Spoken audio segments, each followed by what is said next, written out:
ಇಂದಿನಿಂದ 30 ವರ್ಷಗಳ ಹಿಂದೆ ಸೇಠ್ ಮಥುರಾದಾಸ್ ತನ್ನ ಮಗನಿಗೆ ಒಂದು ನಾಣ್ಯ ಕೊಡ್ತಾ ಹೇಳಿದ್ರು, ವಾಮನ, ಈ ನಾಣ್ಯ ನೋಡೋದಕ್ಕೆ ಸಾಮಾನ್ಯ ನಾಣ್ಯ ತರನೇ ಇದೆ, ಆದರೆ ಇದು ಸಾಮಾನ್ಯವಾದ ನಾಣ್ಯ ಅಲ್ಲ, ಇದು ಮಾಯಾವಿ ನಾಣ್ಯ ಇದೆ.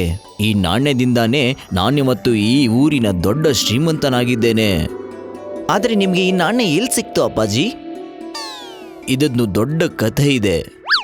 ಇದು ಆ ಕಾಲದ ಮಾತು. ನನ್ನ ವಯಸ್ಸು ಸುಮಾರು 18ರಿಂದ 20 ವರ್ಷ ಆಗಿತ್ತು.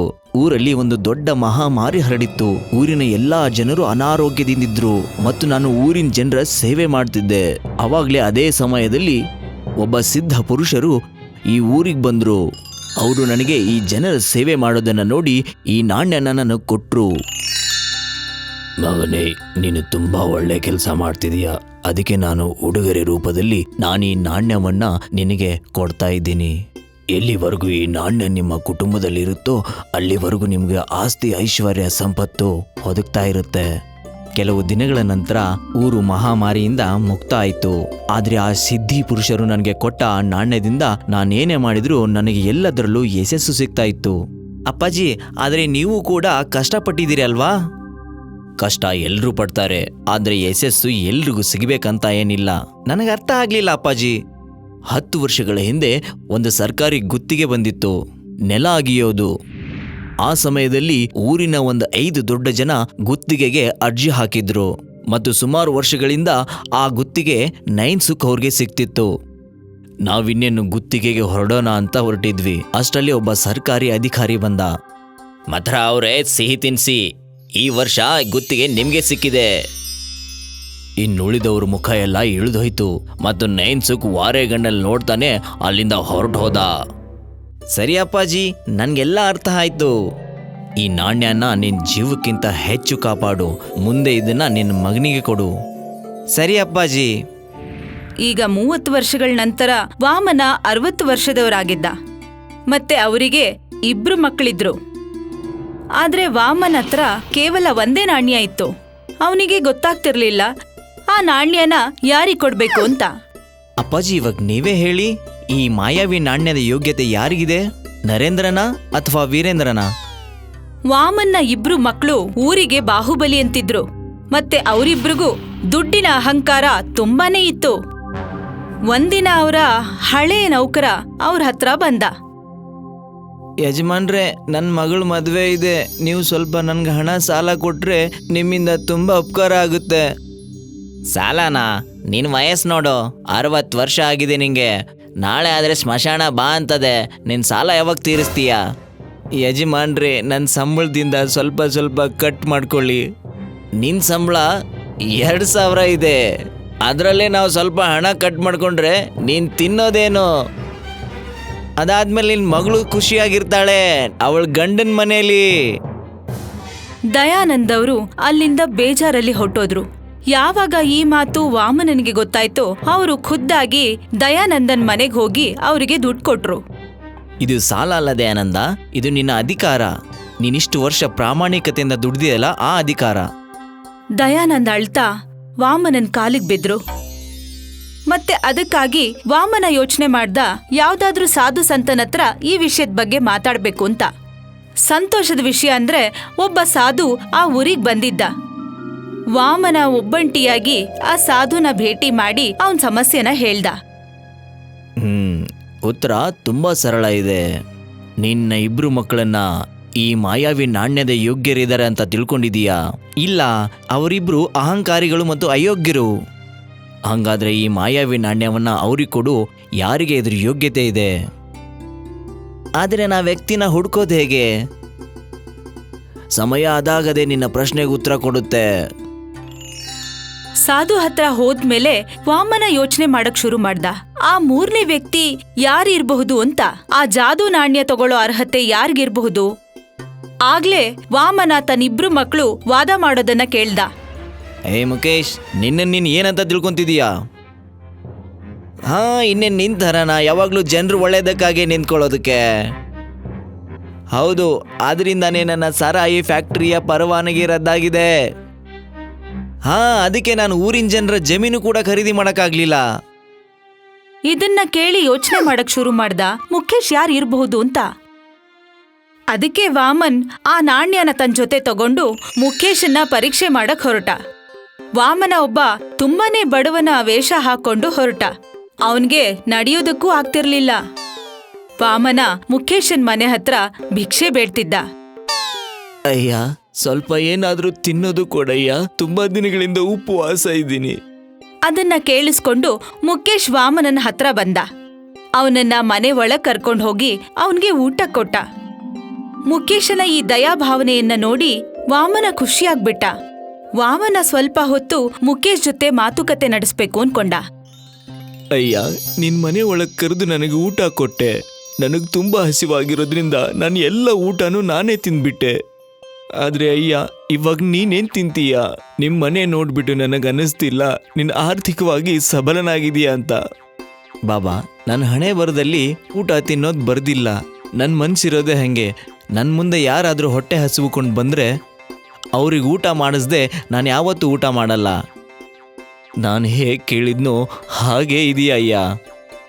ನಿಮ್ಮ ಮಾತಿನ ಅರ್ಥ? ನಾನು ಯಾವುದೋ ಭಿಕ್ಷುಕ ಅಲ್ಲ ಅಯ್ಯ, ನಾನು ವಾಮನ್ ದಾಸ. ದುರಾದೃಷ್ಟದಿಂದ ನರೇಂದ್ರ ಅವರ ವೀರೇಂದ್ರ ಅವರ ತಂದೆ ನಾನು. ಆದರೆ ನೀವು ನನ್ನ ಹತ್ರ ಯಾಕೆ ಬಂದಿದ್ದೀರಾ? ನಿನ್ನನ್ನು ಪರೀಕ್ಷೆ ಮಾಡೋದಕ್ಕೆ, ಮತ್ತು ನೀ ಪರೀಕ್ಷೆಯಲ್ಲಿ ಸಫಲನಾಗಿದೀಯಾ? ತಗೋ, ಈ ಉಡುಗೊರೆ ಇಟ್ಕೋ. ಈ ನಾಣ್ಯ ಇದು ಸಾಮಾನ್ಯವಾದ ನಾಣ್ಯ ಅಲ್ಲ ಅಯ್ಯ, ಇದು ಮಾಯಾವಿ ನಾಣ್ಯ. ಎಲ್ಲಿವರೆಗೂ ಇದು ನಿನ್ನ ಹತ್ರ ಇರುತ್ತೋ ನಿಮ್ಮ ಮನೆಯಲ್ಲಿ ಹಣಕ್ಕೂ ಆಹಾರಕ್ಕೂ ಯಾವುದೇ ಕಮ್ಮಿ ಇರೋದಿಲ್ಲ. ಈ ನಾಣ್ಯ ನಮ್ಮ ತಂದೆಗೆ ಒಬ್ಬ ಸಿದ್ಧ ಪುರುಷ ಕೊಟ್ಟಿದ್ರು. ಅವರ ಹಣೆ ಬರಹನೇ ಬದಲಾಯಿತು. ನಮ್ಮ ತಂದೆ ನನಗೆ ಕೊಟ್ರು, ಆದರೆ ನಾನಿಬ್ಬರು ಮಕ್ಕಳು ಈ ನಾಣ್ಯ ಪಡ್ಕೊಳ್ಳೋದಕ್ಕೆ ಲಾಯಕ್ಕಿಲ್ಲ. ಆದ್ರಿಂದ ನಾನಿದ್ದನ್ನ ನಿನಗೆ ಕೊಡ್ತಾ ಇದ್ದೀನಿ. ಈ ನಾಣ್ಯನ ಜೋಪಾನವಾಗಿಟ್ಕೋ ಮತ್ತು ಯಾವಾಗಲೂ ಜನರ ಸಹಾಯ ಮಾಡು. ಯಾರಿಗೂ ಹೇಳಬೇಡ ನಾನಿಲ್ಲಿ ಬಂದು ಹೋಗಿದ್ದೆ ಅಂತ. ವಾಮನ ಆ ನಾಣ್ಯವನ್ನ ಕೊಟ್ಟು ಅಲ್ಲಿಂದ ಹೊರಟೋದ.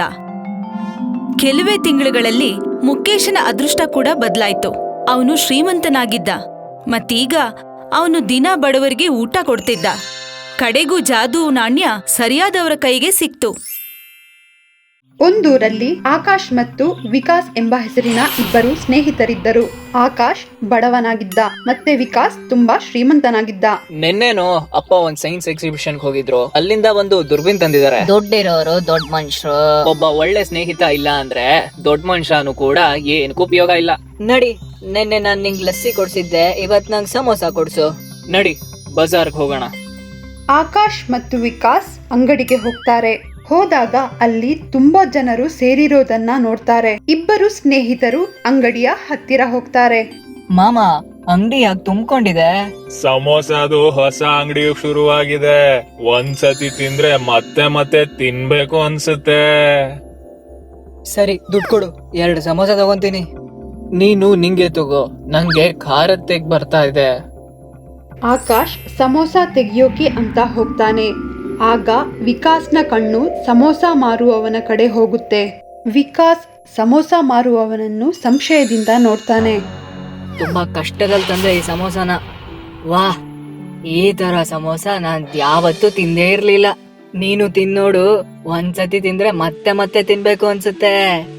ಈ ಅಂಗಡಿ ಹೆಸರನ್ನ ನೋಡ್ಕೊಂತೀನಿ, ಮತ್ತೆ ನಾಳೆ ಬರ್ತೀನಿ. ಆಕಾಶ್ ಅಂಗಡಿಯ ಹೆಸರನ್ನು ನೋಡ್ತಾನೆ. ಅಂಗಡಿಯ ಹೆಸರು ಜಾದೂ ಸಮೋಸ ಆಗಿರುತ್ತೆ. ನೀನೊಂದು ವಿಷಯ ನೋಟ್ ಮಾಡಿದ್ಯಾ? ಏನು? ಇಲ್ಲಿ ಬರೋರೆಲ್ರು ಸಮೋಸವಾಲದ ಸಮೋಸನ ತುಂಬಾ ಹೊಗಳ್ತಾ ಇದಾರೆ. ಆಮೇಲೆ ಹೇಳ್ತಿದಾರೆ ಒಂದ್ಸತಿ ತಿಂದ್ರೆ ಮತ್ತೆ ಮತ್ತೆ ತಿಂತೀರಾ ಅಂತ. ನನಗೆ ಯಾಕೋ ಈ ಜಾದೂ ಸಮೋಸ ಬಗ್ಗೆ ಅನುಮಾನ ಮೂಡ್ತಾ ಇದೆ. ಆ ಸಮೋಸ ಮಾಡೋ ನೋಡು ಕೂಡ ತುಂಬಾ ಅನುಮಾನ ಬರ್ತಾ ಇದೆ. ಜಾಸೂಸಿ ನಾವಲ್ ಓದಿ ಓದಿ ನಿನ್ ತಲೆ ಕೆಟ್ಟೋಗಿದೆ. ನಡಿ ನಡಿ, ಮನೆಗೆ ಹೋಗೋಣ. ಕತ್ಲು ಆಯ್ತು, ಮಳೆ ಬರೋಂಗೂ ಇದೆ. ಆಕಾಶ್ ಮತ್ತು ವಿಕಾಸ್ ಅವರ ಮನೆಗೆ ವಾಪಸ್ ಹೋಗ್ತಾರೆ. ಮರುದಿನ ಆಕಾಶ್ ನಿದ್ದೆಯಿಂದ ಎದ್ದಾಗ ಅವನಿಗೆ ಜಾದೂ ಸಮೋಸ ಅಂಗಡಿಯಿಂದ ಸಮೋಸ ತಿನ್ನೋಕೆ ಮನಸ್ಸಾಗುತ್ತೆ. ಆಕಾಶ್ ಬಡಗಿ ವಂಶದವನಾಗಿದ್ದ. ಮಗು, ರಾಮ್ಪಾಲ್ ಅವರು ಹಗ್ಗ ಕೊಟ್ಟಿದ್ದಾರೆ, ಸರಿಯಾಗಿ ಕಟ್ಬೇಕು ಅವ್ರದ್ದು. ಸರಿ ಅಪ್ಪಾಜಿ. ಆಕಾಶ್ ಮಂಚ ಹೊಲಿಯೋಕೆ ಕುತ್ಕೋತಾನೆ. ಅವನು ಅವನ ಕೆಲ್ಸದ ಕಡೆ ಧ್ಯಾನ ಕೊಡೋಕೆ ಆಗ್ತಾ ಇರ್ಲಿಲ್ಲ. ಅಪ್ಪಾಜಿ, ನಾನು ಸಮೋಸ ತಿನ್ನಕ್ ಹೋಗ್ತಾ ಇದ್ದೀನಿ, ಬೇಗ ಬಂದ್ಬಿಡ್ತೀನಿ. 2-3 ದಿನ ಆಕಾಶ್ನ ತಂದೆ ಆಕಾಶ್ಗೆ ಏನೂ ಹೇಳಲ್ಲ. ಆದ್ರೆ ಒಂದಿನ ಆಕಾಶ್ ಬೆಳಿಗ್ಗೆ ಸಮೋಸ ತಿನ್ನೋಕೆ ಹೋಗ್ತಾ ಇದ್ದಾಗ ಅವನ ತಂದೆ ಅವನನ್ನು ತಡೀತಾರೆ. ದಿನಾಗ್ಲೂ ಏನ್ ಸಮೋಸ ತಿಂತಾ ಇರ್ತ್ಯಾ? ಹೊಟ್ಟೆ ಹಾಳ್ ಮಾಡ್ಕೊಂಡಿದ್ಯಾ ಸಮೋಸ ತಿಂದು ತಿಂದು. ಮೊದ್ಲಂತೂ ಇಷ್ಟು ಸಮೋಸ ತಿಂತಿರ್ಲಿಲ್ಲ, ಆದ್ರೆ 2-3 ದಿನದಿಂದ ತುಂಬಾ ಆಯ್ತು. ಇವತ್ತು ನಿನ್ನ ಹೋಗಕ್ಕೆ ಬಿಡೋದಿಲ್ಲ. ಆದ್ರೆ ಅಪ್ಪಾಜಿ, ನಂಗ್ ಸಮೋಸ ತಿಂದಿರಾ ಇರಕ್ಕಾಗಲ್ಲ. ಆಕಾಶ್ನ ತಂದೆ ಆಕಾಶ್ನ ಕೈ ಹಿಡಿತಾರೆ. ಆದ್ರೂ ಆಕಾಶ್ ನಿಂತ್ಕೊಂಡಿಲ್ಲ. ಊರ್ನೋರೆ, ನನ್ನ ಮಗಂಗೆ ಹುಚ್ಚಿಡ್ದು ಬಿಟ್ಟಿದೆ. ದಯವಿಟ್ಟು ಅವನನ್ನ ತಡೆಯೋದ್ರಲ್ಲಿ ನಂಗ್ ಸಹಕರಿಸಿ. ಆಕಾಶ್ನ ತಂದೆ ಆಕಾಶ್ನ ಹಿಡಿತಾನೆ. ತಂದೆಯ ಕೈ ಮತ್ತೊಬ್ಬ ಹಿಡಿತಾನೆ. ಅವನ ಕೈ ಇನ್ನೊಬ್ಬ ಹಿಡಿತಾನೆ. ಇನ್ನೊಬ್ಬನ ಕೈ ಮೂರನೇ ಅವನು ಹಿಡಿತಾನೆ. ಮೂರನೇ ಅವನ ಕೈ 4ನೇ ಅವ ಹಿಡಿತಾನೆ. ಹೀಗೆ ಹಿಡಿದು ಉದ್ದ ಸರಪಳಿಯಾಗುತ್ತೆ. ಆಕಾಶ್ ಅವನ ತಂದೆ ಜೊತೆ ಕೈ ಬಿಡಿಸಿ ಓಡಿ ಹೋಗ್ತಾನೆ. ಎಲ್ರೂ ಒಂದೇ ಸಲಕ್ಕೆ ಧಪಕ್ಕಂತ ನೆಲಕ್ಕೆ ಉರುಳಿ ಬೀಳ್ತಾರೆ. ಆಕಾಶ್ ಅವತ್ತಿನ ದಿನ ಕೂಡ ಹೋಗಿ ಸಮೋಸ ತಿಂತಾನೆ. ಮಗು ವಿಕಾಸ್, ಗೊತ್ತಿಲ್ಲ ನನ್ನ ಆಕಾಶ್ಗೆ ಏನಾಗಿದೆ ಅಂತ. ಬಜಾರಲ್ಲಿ ಜಾದೂಯಿ ಅನ್ನುವಂತ ಸಮೋಸದ ಅಂಗಡಿ ಇದೆಯಲ್ಲ, ಪದೇ ಪದೇ ಅಲ್ಲಿ ಹೋಗಿ ಸಮೋಸ ತಿಂತಾ ಇರ್ತಾನೆ. ನೀವ್ ಚಿಂತೆ ಮಾಡ್ಬೇಡಿ ಅಂಕಲ್, ನಾನು ಎಲ್ಲ ನೋಡ್ಕೊಂತೀನಿ.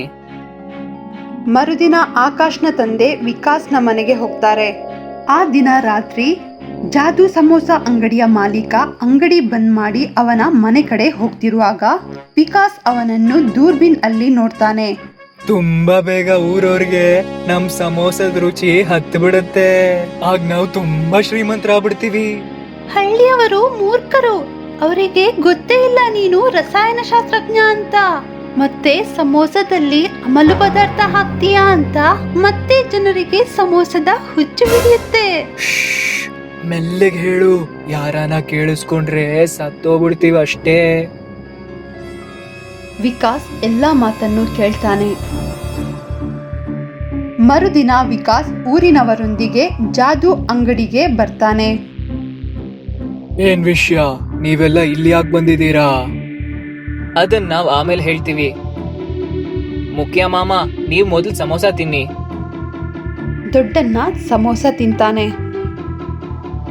ಈಗ ನಂಗೆ ತುಂಬಾ ಸಮೋಸ ತಿನ್ಬೇಕು ಅಂತ ಅನ್ನಿಸ್ತಾ ಇದೆ.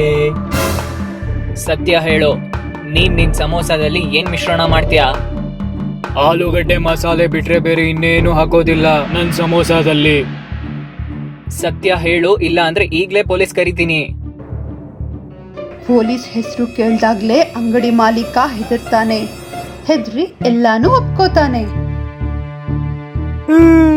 ನನ್ನ ಕ್ಷಮಿಸ್ಬಿಡು. ನನ್ನ ವ್ಯಾಪಾರನ ಜಾಸ್ತಿ ಮಾಡ್ಕೊಳ್ಳೋದಕ್ಕೆ ನಾನ್ ಎಲ್ಲಾ ಸಮೋಸದಲ್ಲೂ ನಶೆನ ಮಿಶ್ರಣ ಮಾಡ್ತಾ ಇದ್ದೆ. ಆಗ ಎಲ್ರಿಗೂ ಸಮೋಸದ ರುಚಿ ಹತ್ತುತ್ತೆ. ಆಗ ಅವಾಗ ಅವ್ರೆಲ್ಲರೂ ನನ್ ಸಮೋಸ ತಿನ್ನಕ್ ಬರ್ತಾರೆ. ವಿಕಾಸ್ ತಕ್ಷಣ ಪೊಲೀಸ್ಗೆ ಕಾಲ್ ಮಾಡ್ತಾನೆ. ಪೊಲೀಸ್ ಬಂದು ಜಾದೂ ಸಮೋಸ ಅಂಗಡಿ ಮಾಲೀಕನನ್ನು ಅರೆಸ್ಟ್ ಮಾಡ್ತಾರೆ. ಅದಕ್ಕೆ ನಾನ್ ನಿಂಗೆ ಯಾವಾಗ್ಲೂ ಹೇಳ್ತಾ ಇದ್ದಿದ್ದು, ಹೊರಗಡೆ ಪದಾರ್ಥನ ಜಾಸ್ತಿ ತಿನ್ಬಾರ್ದು.